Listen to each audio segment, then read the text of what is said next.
বন্ধুরা, এই আমি একদমই নতুন, তবে আমি ভালোবাসি ভবন বিলাস, বা আমরা সোজা কথায় যেটা কাগজ ফুল বলে থাকি। ছোটবেলার থেকেই এটা খুব ভালোবেসে থাকি। তবে আপনাদের বিভিন্ন ভিডিও পোস্ট এগুলো দেখে দেখে যে কি করে প্রসেসিং করতে হয় সেগুলো কিছুটা শেখার চেষ্টা করছি। সেইভাবেই এই রাস্তায় যেগুলো ভালো লেগেছে, যে ভ্যারাইটিগুলো বিভিন্ন জায়গায় গেছি, সেখান থেকে একটা করে টুকরো কেটে নিয়ে এসে এগুলো গত 6-7 মাস থেকে এই ঘরের মধ্যে সেটার এটা রুটিং করে এইভাবে একটা করার চেষ্টা করেছি। কিন্তু কি করে শেপ দিতে হবে, কি করতে হবে, এগুলো ঠিক আমার আইডিয়া নেই।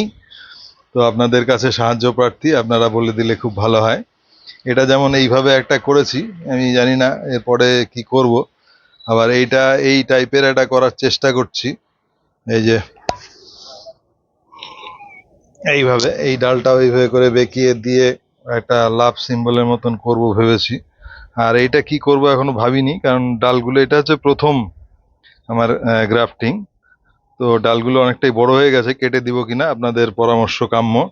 তো কিরকম প্রুনিং করলে এগুলো বেটার শেপ দেওয়া যেতে পারে সেটা একটু আইডিয়া দেবেন। তারটা বলবো সেটা হচ্ছে, আমার এই যে শুরুতে যে গ্রাফটিং গুলো করি, অর্থাৎ একটা ডাল কেটে নিয়ে আসি কোথার থেকে, তারপরে সেটা রুট হরমোন বা অ্যালোভেরা লাগিয়ে স্যান্ড মিডিয়াতে বসাই। বসানোর পরে সেটা রেখে দিই অন্ধকার জায়গায়, সিঁড়ির নিচে বা কোথাও।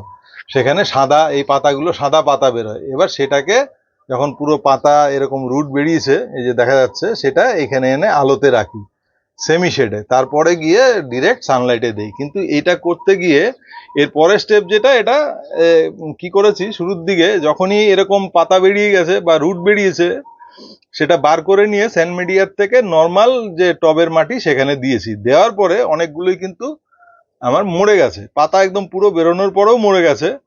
এইটা যেমন এখন আর সেটা করছি না। আমি জানি না ব্যাপারটা কি আছে, কতদিন পরে দেওয়া উচিত। এটা রীতিমতো এই যে শিকড় বেরিয়ে গেছে, এটার পাতা টাতা সব বেরিয়ে গেছিল, তারপরেও এটা